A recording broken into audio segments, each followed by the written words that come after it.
नमस्कार दोस्तों, कथा वाचन में आप सभी का स्वागत है। इस वीडियो में हम आपको देवउठनी एकादशी के व्रत की कथा बताएंगे।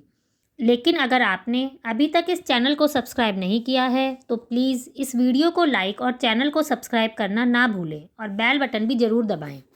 हर साल कार्तिक माह के शुक्ल पक्ष की एकादशी को देवउठनी एकादशी का व्रत किया जाता है। इसे देवोत्थान एकादशी, हरि प्रबोधिनी एकादशी और देवउठनी ग्यारस के नाम से जाना जाता है। इस दिन भगवान श्री हरि 4 महीने की योग निद्रा से जागते हैं, इसलिए इसे देवउठनी एकादशी कहा जाता है। देवउठनी एकादशी के दिन भगवान विष्णु की विशेष रूप से पूजा की जाती है, व्रत किया जाता है। इस दिन भगवान विष्णु की पूजा करने से और व्रत करने से सारी मनोकामनाएं पूरी होती है। देवउठनी एकादशी के दिन तुलसी विवाह का आयोजन भी किया जाता है। इस एकादशी का व्रत करने से भगवान विष्णु की विशेष कृपा प्राप्त होती है। इस दिन व्रत करने के साथ साथ एकादशी की कथा भी जरूर सुननी चाहिए। आइए जानते हैं कि क्या है देवउठनी एकादशी की कथा।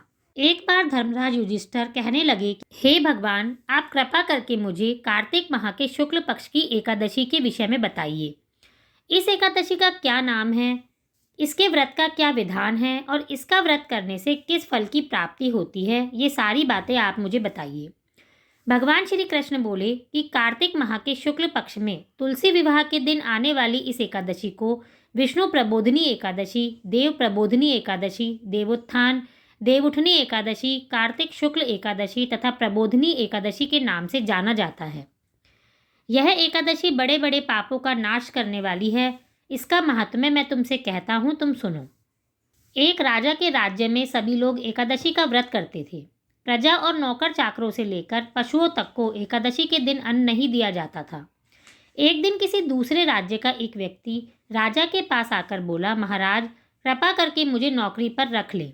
तब राजा ने उसके सामने एक शर्त रखी, ठीक है, रख लेते हैं, किंतु रोज तुम्हें खाने को सब कुछ मिलेगा, पर एकादशी के दिन अन्न नहीं मिलेगा।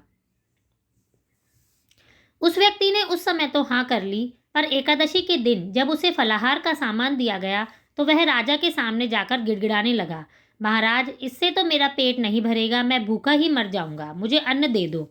राजा ने उसे शर्त की बात याद दिलाई, पर वह अन्न छोड़ने को तैयार नहीं हुआ।